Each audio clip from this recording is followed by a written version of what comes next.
It's the Audi that's just about right. Not small, not big.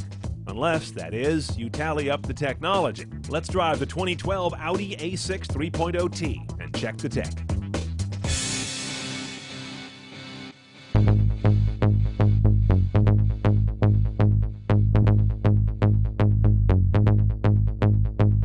The A6 is like an E-Class. It sort of lacks a headline. It's not small and cute. It's not majestic. It's not sporty. And it's not utilitarian. But thanks to Audi's technology in the dash and under the hood, you'll feel just fine going unnoticed.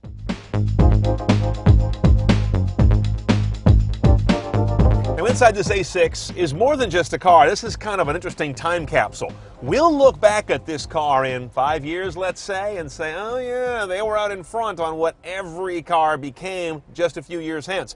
For example, take a look at the screen. Obviously, it's central to the vehicle. It's this nice pop-up deal that comes out of the dash, but they do it nicely, and it's pretty sturdy when it's up. The navigation screen is outstanding. It's beautifully rendered, lots of good, rich information, the POIs.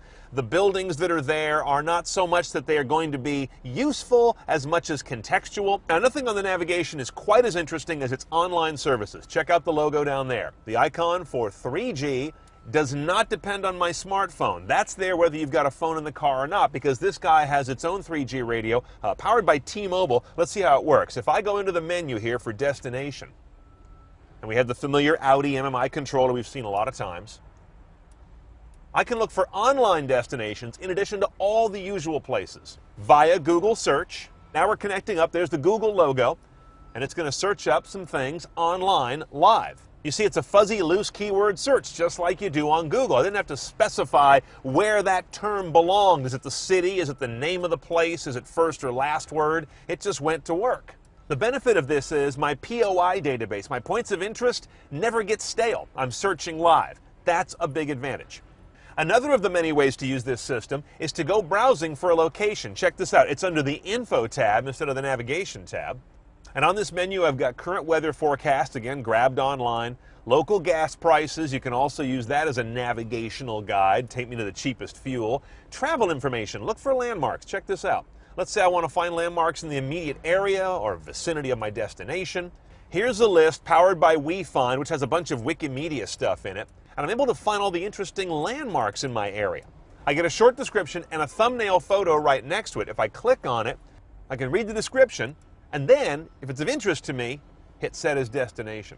Now, another feature of Audi Connect is not just the built-in radio and the outgoing search that's built into features of the interface, but also you've got a hotspot in the car. You've also got something more interesting, handwriting recognition. Check this out. If I'm on the radio playback option, these 6 numbers are my preset stations, for example.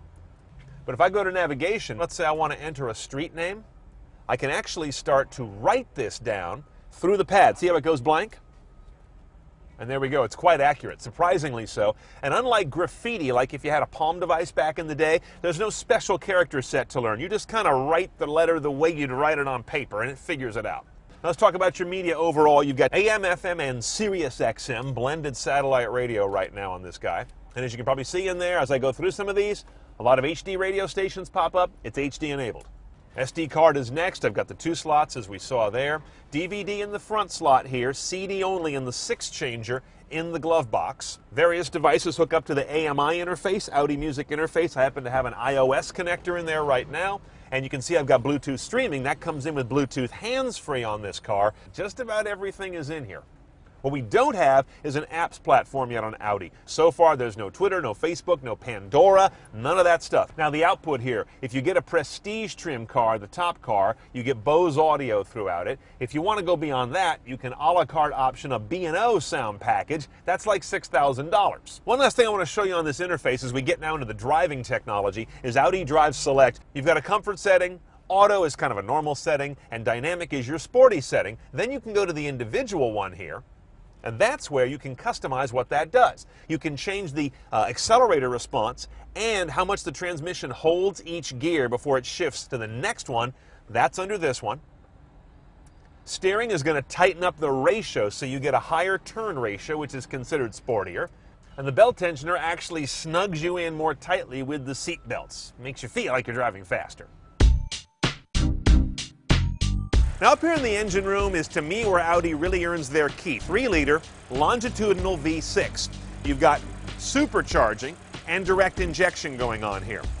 The TFSI is kind of a throw. If I see a T, I normally think turbo. Not a turbo on this guy. The numbers are great, while it's also a silky smooth box.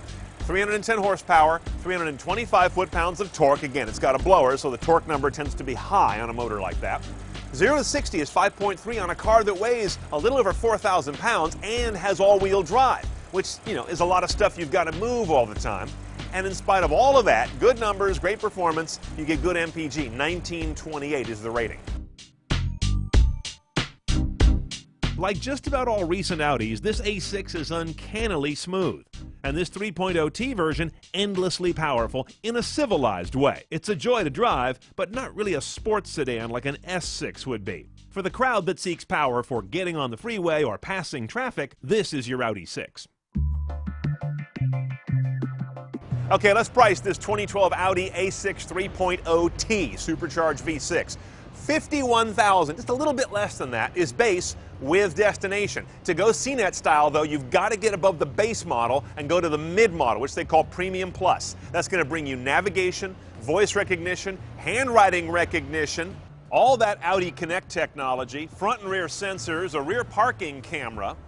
Now, you can tech it up way beyond that, but before you do so, you got to sit in a dark room alone and ask yourself a very personal question. Am I a dumbass and or a lousy driver? If you are a dumbass, you can spend $6,000 on the B&O sound system. I just don't hear it. If you're a lousy driver, you can go for all those packages that have the assistance technology. The lane, the adaptive cruise, the collision avoidance stuff. Barring that, though, I'm going to go Premium Plus and hold it right there.